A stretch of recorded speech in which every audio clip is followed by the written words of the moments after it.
Itong batik na to, ito kasi yung unang lumabas. Inano niya yan kagabi, kinakagat niya, nagagalit siya dyan. Buti nga ngayon mga ka-backyard is hindi na niya inaaway, tapos nagpapadede naman siya. So yun lang yung kinaganda niya, kasi kahit nagagalit siya dun sa mga biik niya, nagpapadede pa din siya.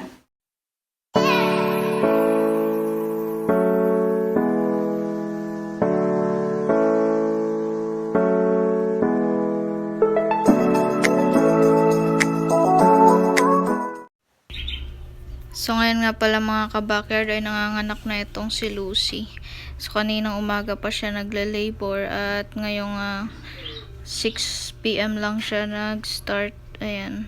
Mayan po yung una niyang ilalabas na biik. Medyo nahihirapan siya.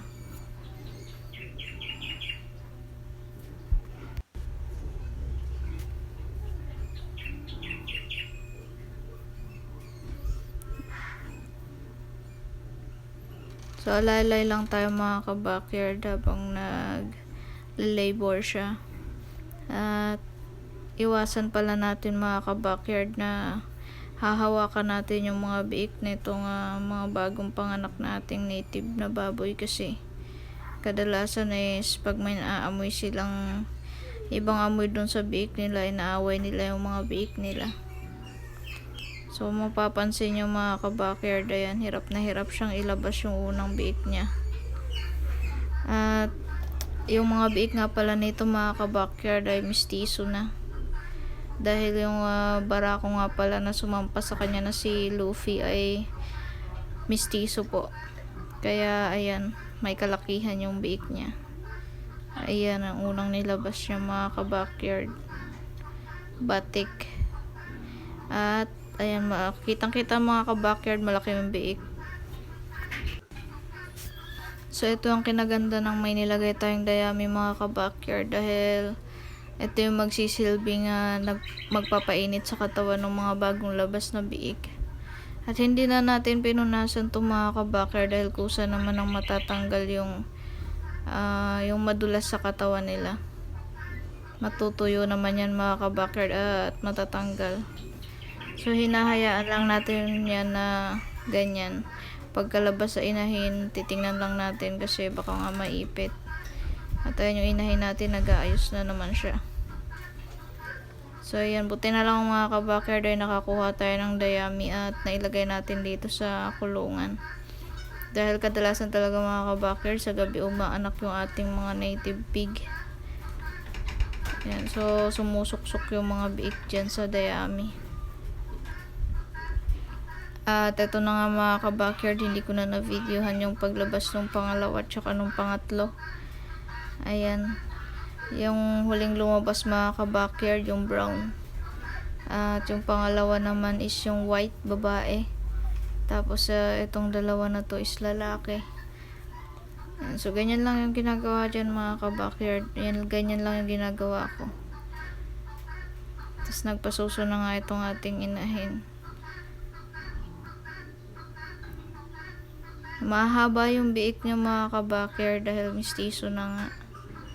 At ayan, unang anak niya ay 3 lang, pero malalaki. Tapos na nga pala mga ka-backyard, mga anak yung ating native na baboy at 3 lang yung kanyang inanak. So ito yung bibigay natin sa kanya, molasses. Halo lang natin sa tubig para makabawi siya ng lakas. Molasses po yung laman nito.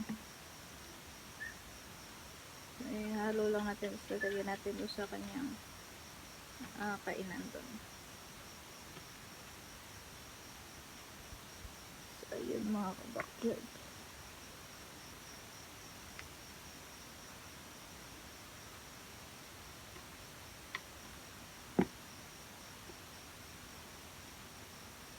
So yung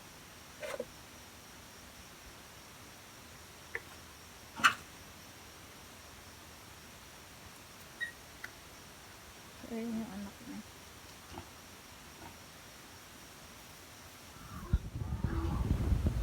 So ito na mga ka-backyard yung update dun sa ng anak natin na baboy. Ayan.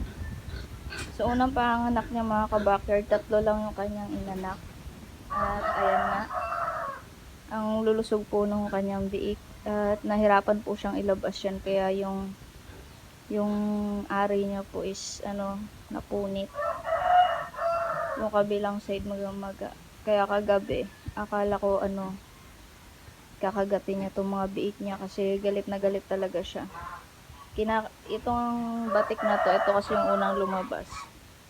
Inano niya yan kagabi, kinakagat niya, nagagalit siya dyan. Buti nga ngayon mga ka-backyard is hindi na niya inaaway, tapos nagpapadede naman siya. So yun lang yung kinaganda niya kasi kahit nagagalit siya dun sa mga biik niya, nagpapadede pa din siya.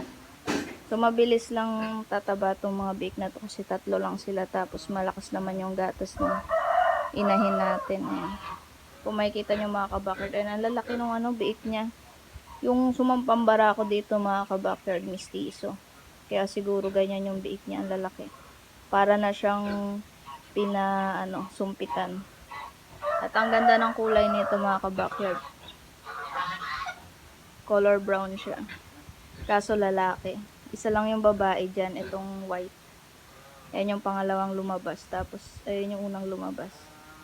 Ang gaganda mga ka-backyard. Kahit 3 lang okay na mga ka-backyard. Unang panganak pa lang naman niya. So sa susunod niyan, sumpit na yung gagawin natin sa kanya kasi yung barako natin, binenta na natin. Kaya sa susunod na panganak niya, crossbreed na. Ito, nasa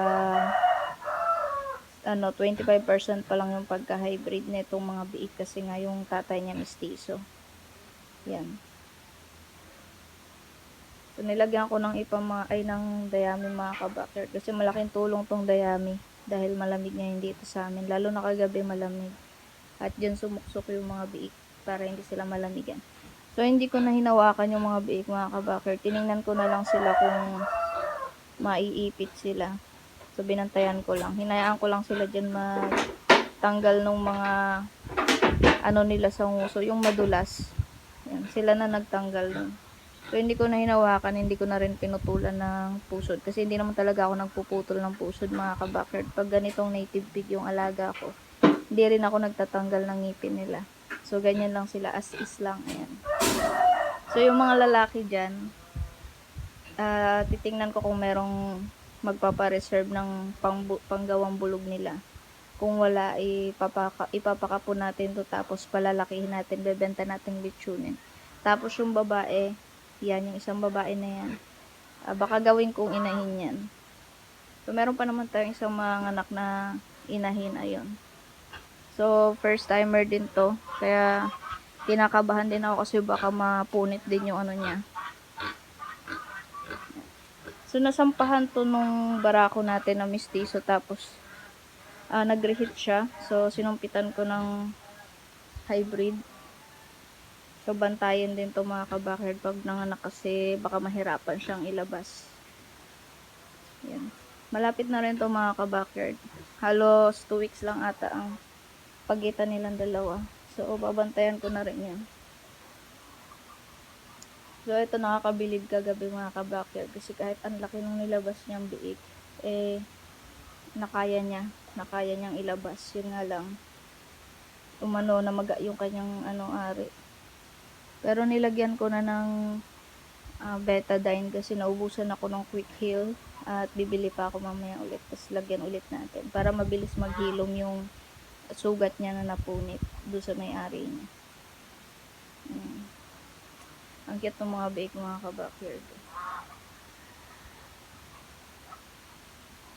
Ang lalaki nila. Kaya ako nasabing malaki mga ka-backyard kasi yung dati nag-alaga na nga ako ng native at yung mga nilalabas nilang biik is maliit lang talaga, siguro halos kalahati niyang nilabas niya ngayon, tapos medyo mga slim. Ito talagang botchog talaga sila. Yan, ang ganda talaga ng brown, no? Sana naging babae na lang. Kung naging babae itong brown na to, gagawin ko siyang inahin.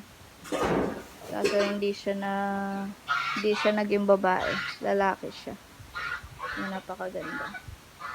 So, ayun lang mga ka-backyard at thank you sa panonood and update ko na rin kayo next vlog natin do sa isa naman nating mga anak kung ilan yung kanyang ilalabas. Ayan. Siguro mga 1 week ko tong hindi tatanggalin yung kanyang dayami. Tapos pag 1 week na, pwede na tong tanggalin. So, ayun pala yung nilagay kong molasses doon. Ininom na niya yung iba. So, yun lang mga ka-backyard.